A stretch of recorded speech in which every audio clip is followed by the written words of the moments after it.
Le royaume de l'Aigle dirige depuis plus de 150 ans d'une main de maître les terres du renouveau, nommées ainsi après leur victoire contre la Ligue des Ducs. En effet, en s'alliant de nombreuses guildes de mercenaires et après plus d'un demi-siècle de rébellion, le pouvoir a finalement changé de main, mais pas sans en payer le prix. À l'époque de la Grande Guerre, de nombreuses familles ont été déchirées, des alliances ont été brisées et plusieurs secrets furent oubliés à jamais. C'est seulement après plusieurs campagnes militaires que la famille royale a ainsi pu s'établir au sommet des sphères du pouvoir politique et militaire, de sorte à assurer sa montée en puissance et son succès après une guerre qui semblait se retourner contre eux. Le royaume de l'Aigle eut recours à des moyens moins orthodoxes pour parvenir à ses fins. Des religions occultes ont été ralliées à la cause, des factions militaires plus obscures ont été converties temporairement, et l'histoire raconte que les cités en ruine d'anciennes civilisations ont été pillées par des groupes d'aventuriers pour récolter un impressionnant arsenal, non sans danger. À la fin des hostilités, il y a plus d'un siècle, plusieurs groupes spécialisés dans l'exploration de lieux anciens ont vu leur travail ralentir et se sont reconvertis à titre de simples guildes d'aventuriers.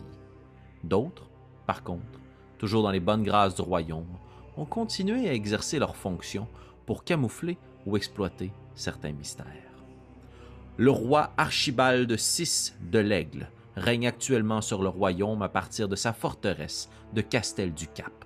De là, il s'assure de percevoir les taxes auprès des seigneurs conquis et des guildes marchandes afin de financer son impressionnant effort de guerre contre une force mystérieuse et maléfique aux limites du royaume, l'Empire du Soleil Noir.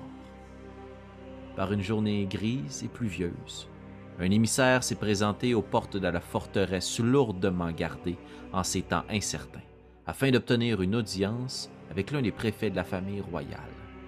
Joseph Boisjoli, ancien fabricant de jouets dans les faubourgs de Castel-du-Cap, agissait ce matin-là à titre de représentant de la Compagnie des Trois Sceaux, un prestigieux mais mystérieux regroupement d'explorateurs ayant rendu à maintes reprises des services en tout genre aux membres de la famille royale.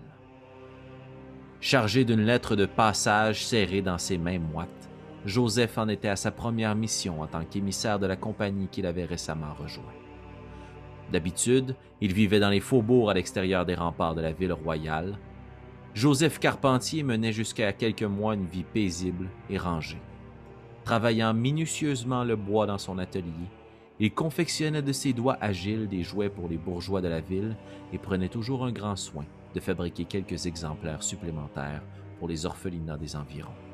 De nature généreuse, calme et discret, Joseph avait bonne réputation, mais demeurait malgré son âge vénérable un vieux garçon. Solitaire? Non, car il était toujours entouré de ses chevaux finement taillés, de ses hochets peints et de ses marionnettes assez complexes. Il travaillait toujours très tard dans la nuit pour le plaisir des plus petits. Pourtant, récemment, sa vie avait changé drastiquement et elle s'apprêtait à l'être davantage. Sans le savoir, en passant les lourdes portes de bois du rempart extérieur, Joseph venait également de franchir le point de non-retour.